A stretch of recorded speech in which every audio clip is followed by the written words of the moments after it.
نعت خواں کئی ایسے ہیں جو بڑا جناب خوبصورت ویس کوٹ اور ٹوپی پہن کے میلاد کی محفل میں جاتے ہیں اور ولیمے پہ وہ بھی پینٹ کوٹ پہن لیتے ہیں۔ ہمارے تو بزرگ بڑی سختی کرتے تھے، یہ کچھ دوست مسجد کی ٹوپی پہنتے ہیں نا جی، کوئی تنقید نہیں کر رہا، صرف مسئلہ سمجھانے لگا ہوں، مسجد کی ٹوپی پہن لینی چاہیے۔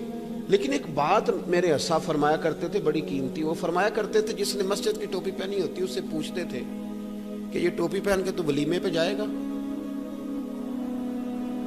چلے جاتا ہے بندہ مسجد کی ٹوپی پہن کے، کیوں؟ تو مسجد میں کیسے آ گیا نماز پڑھنے؟ اللہ کے گھر کیسے آ گیا؟ کیسے آ گیا؟ یہ سمجھنے والی باتیں ہیں نا، یعنی ہم نے وہ درجہ ہی نہیں دیا۔ اگر تو عاشق رسول ہوتا نا، عاشق رسول، تو جس دن تیرے گھر میں بیٹا آیا تھا تیری زبان پہ جاری ہوتا مولا یا صلی وسلم دائما ابدا، بیٹے کی منگنی ہوتی تو جاری ہوتا مصطفیٰ جان رحمت پہ لاکھوں سلام، شمع بزم ہدایت پہ لاکھوں۔ ان لوگوں نے صرف یہ نہیں رکھا تھا کہ ولیمے پہ شرم آتی ہے اور کل پہ جو ہے وہ شرم نہیں آتی، یہ کیا بات ہوئی؟ دین کے ساتھ جڑ کے رہیں، تازہ رہیں، پیار کریں اور خالص رہیں مذہب کے ساتھ، یہ کوئی ایسا کام نہ کریں۔ اور ہر چیز دین میں برداشت ہے، لیکن اگر آپ کسی غیر کو دین میں لائیں گے تو یہ برداشت نہیں۔ غیر کو شامل نہ کرنا یہ کبھی برداشت نہیں ہوتا۔ غیر سب سے بڑا حوصلہ نا صوفیاء کا ہوتا ہے۔ صوفی بھی کہتے ہیں کہ مرشد ایک بنانا، چلو فیض جہاں سے بھی ملے گا اپنے پیر کا صدقہ ہی ملے گا۔ اس کی دلیل میرے اسا فرمایا کرتے تھے باپ ایک ہوتا ہے، چلو چاچے تو 15 بھی ہو سکتے ہیں، لیکن والد، توجہ ہے میری بات پر؟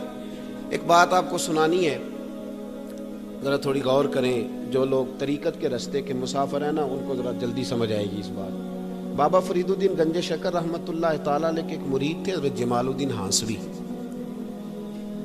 بابا صاحب کو مرید سے بڑا پیار ہو گیا، وہ ہانسا کے رہنے والے بابا صاحب پاک پتن کے، تو وہ بیچارے اکیلے بھائی تھے، والد بھی فوت ہو گیا تو ماں بوڑھی تھی۔ بابا صاحب نے ان سے کہا کہ تو پاک پتن آ جا، کہنے لگے حضور ماں نہیں اجازت دیتی، اگر آپ کہتے ہیں تو آ جاتا ہوں۔ تو بابا صاحب فرمانے لگے اگر نبی پاک نے اویس کرنی کو بلایا ہوتا تو میں بھی تجھے بلا لیتا، لیکن نبی کریم علیہ السلام نے انہیں نہیں بلایا تو لہذا میں تجھے بھی نہیں بلاتا۔ لیکن پیار بڑا تھا تو بابا صاحب کہنے لگے چل تو پاک پتن نہیں آتا تو میں تو تیرے گاؤں آ سکتا ہوں۔ 3 سال بابا جی مرید کی خاطر اس کے گاؤں میں چلے گئے۔ ہن بھی پیٹ ٹوٹ جاندے نے مرید دی خاطر، پر مرید پجاروں والا ہونا چاہیے، غریب ہو تو پھر انہوں نے راہ اوکھا لگتا ہے، پھر مشکل ہوتا ہے۔ چلے جاتے ہیں اب بھی چلے جاتے ہیں۔ ماڑا آئے تو انہوں کہنے تو جمعہ راتی آئی سویرے 8 بجے، تو کدھر آ گئے؟ تگڑا آئے تو انہوں کہنے نے تو بڑی لیٹ آیا، تو تے راتی خواب وچ بھی آیا سویرے۔ خدا بندہ یہ تیرے سادہ دل بندے کدھر جائیں؟ شہنشاہی بھی عیاری ہے اور جو ہے وہ فقر بھی عیاری ہے، شہنشاہی بھی عیاری۔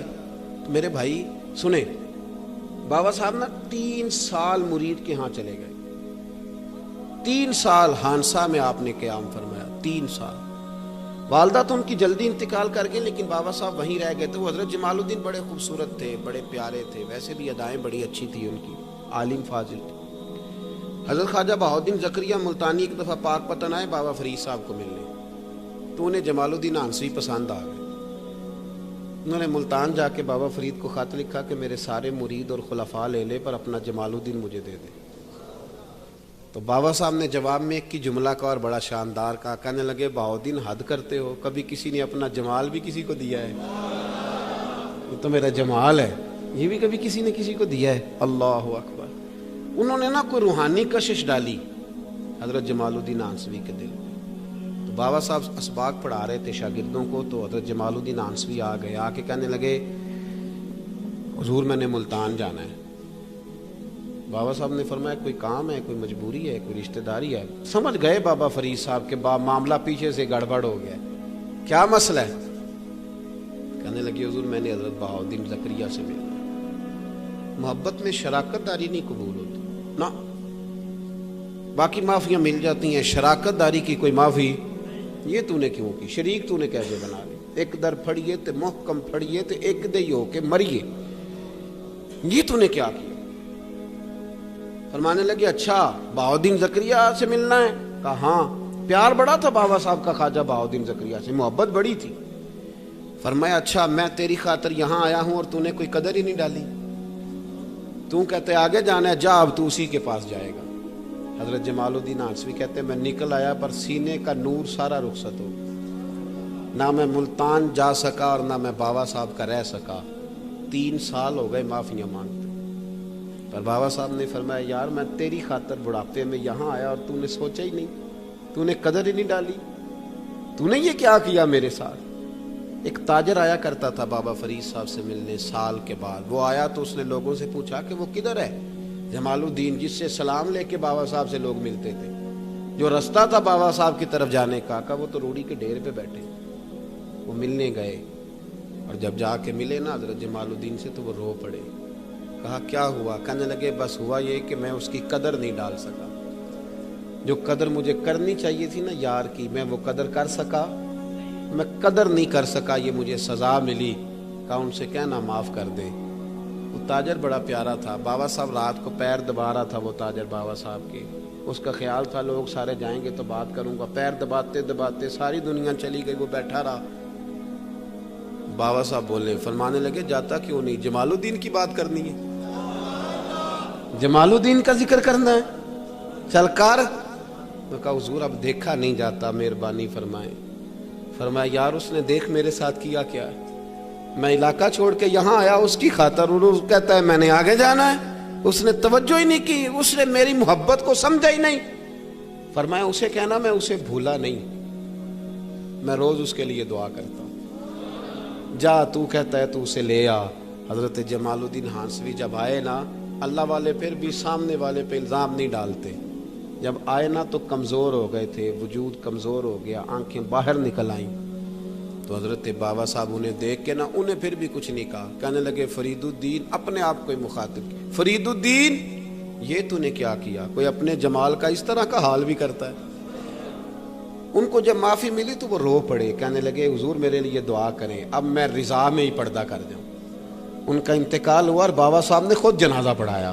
سنو بخاری شریف، سنو بخاری، صحیح بخاری، حضرت عمر فاروق رضی اللہ تعالیٰ عنہ فرماتے میں تورات پڑھ رہا تھا، نبی پاک علیہ السلام مسجد نبوی میں آئے تو میں تورات پڑھ رہا تھا، تورات۔ حضور نے آتے پوچھا عمر کیا کر رہے ہو؟ یا رسول اللہ صلی اللہ علیہ وسلم تورات پڑھ رہا ہوں جو حضرت موسیٰ علیہ السلام پہ نازل ہوئی، اللہ کی کتاب۔ نبی کریم علیہ السلام، حضرت عمر کہتے ہیں کبھی مجھ سے ناراض نہیں ہوئے، پر آج حضور ناراض ہو گئے، چہرے پہ جلال آیا، اور محبوب کریم نے فرمایا عمر مجھے اللہ کی عزت کی قسم، اگر آج حضرت موسیٰ حیات ظاہری میں ہوتے تو میرا کلمہ پڑھ کے میری فرما برداری کر، اور تو ان کی کتاب پڑھ رہا ہے، ان کی کتاب۔ مسلمان کو کسی اور طرف نکلنے کی اجازت، یہاں تو گھر میں بھوک ہو نا تو بندہ پڑوسی کے گھر سالن لینے جائے، اور اگر ہر چیز تجھے اپنے گھر ملے، ہر خیر تجھے ملے، پھر تو دائیں بائیں کیوں جائے؟ کس لیے جائے؟ تھوڑا سا اپنے اندر استقامت پیدا کریں، دین کی تہذیب کو بچائیں۔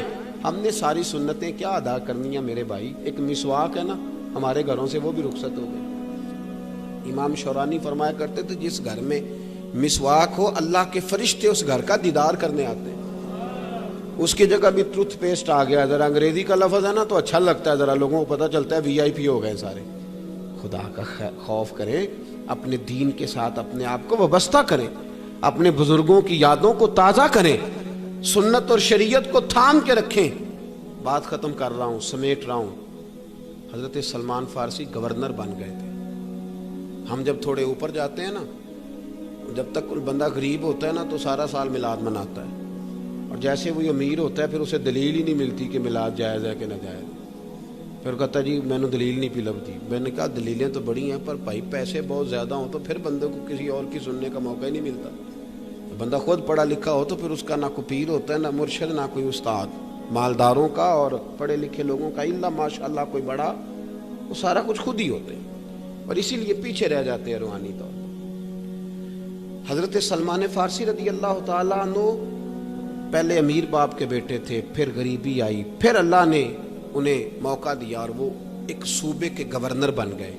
آپ کو پتہ ہے یہاں بندہ کونسلر بن جائے تو اس کے کپڑوں کی مایا نہیں ٹوٹتی، وہ بیچارہ ہر وقت پریشان رہتا ہے کہ میں اتنا بڑا آدمی ہوں، تم دائیں بائیں کیسے دیکھو، مشکل ہو جاتا ہے، گردن نہیں گھومتی۔ اور گورنر صوبے کا، بہت سارے ملکوں کے وزیر سفیر آئے ہیں، حضرت سیدنا سلمان فارسی نے دسترخوان بچھایا، کھانا لگایا، کھانا کھایا جا رہا تھا، ایک لقمہ حضرت سلمان فارسی رضی اللہ تعالیٰ عنہ کے ہاتھ سے دسترخوان پہ گر گیا، اور نبی پاک صلی اللہ علیہ وسلم کا فرمان ہے کہ جب کوئی لقمہ دسترخوان پہ گر جائے تو اٹھا کے کھا لو، اللہ تمہاری بخشش فرما دے گا۔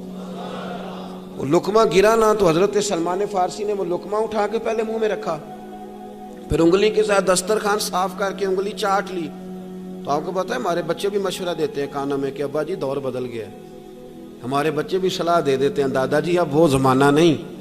جب آپ نے وہ چاٹ لیا نا تو ایک شخص آپ کے کان میں کہنے لگا حضور یہ آپ کیا کر رہے ہیں، اب وہ دور نہیں ہے، یہ لوگ کیا کہیں گے، مسلمانوں کو کھانا نہیں ملتا، اتنے وزیر سفیر بیٹھے اور آپ دسترخوان سے انگلیاں چاٹ رہے ہیں۔ کان میں کہا، کان میں۔